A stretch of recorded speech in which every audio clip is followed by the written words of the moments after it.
Now before the feast of the Passover, when Jesus knew that his hour had come, that he should depart from this world to the Father, having loved his own who were in the world, he loved them to the end.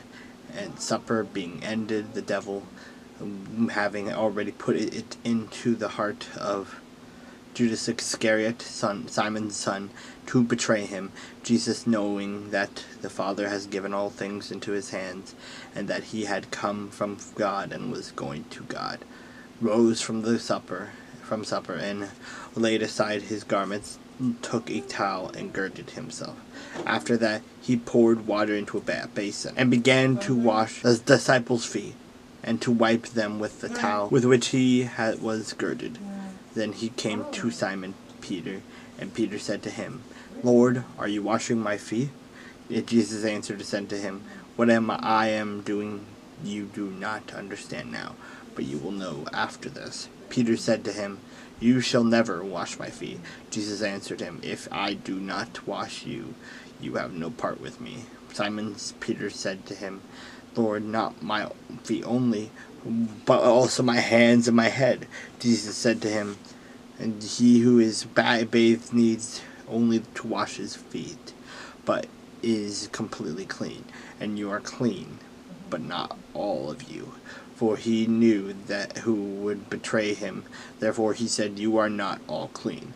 So when he washed their feet, taken his garments, and sat down, he said to them, Do you know what I have done to you? You call me teacher and Lord, and you say, Well, for so I am. If I then, your Lord and teacher, have washed your feet, you also ought to wash one another's feet. For I have given you an example, that you should do as I have done to you.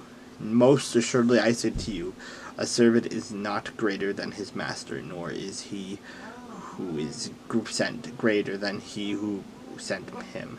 If you know these things, blessed are you if you do them.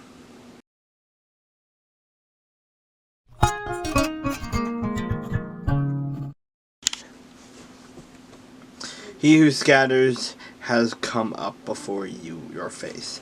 Man the fort, watch the road, to strengthen your flanks, fortify your power mightily, for the Lord will restore the excellence of Jacob, like the excellence of Israel, for the empties deers that have emptied them out and ruined their vine branches. The shields of his mighty men are made red. The valiant men are in scarlet. The chariots come with flaming torches.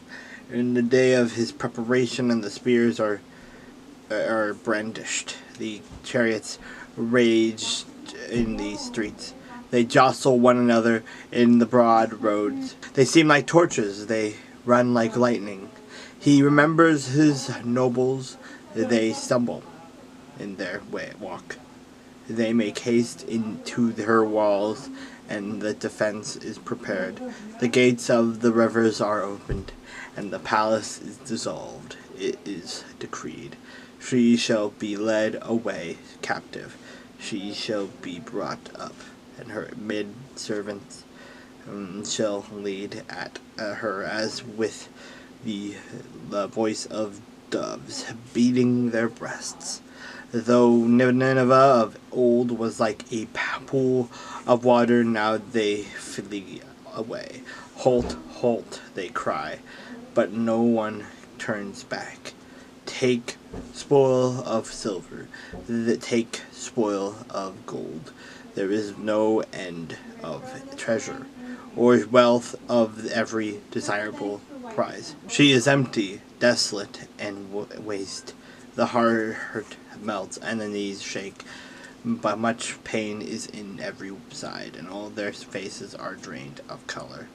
Where is the dwelling of the lions, and the feeding place of the young lions? Where the lion walked, the lioness, and the lion's cub, and no one made them afraid. The lion tore in pieces enough for his cubs, killed for his lionesses, filled his caves with prey, and his dens with flesh.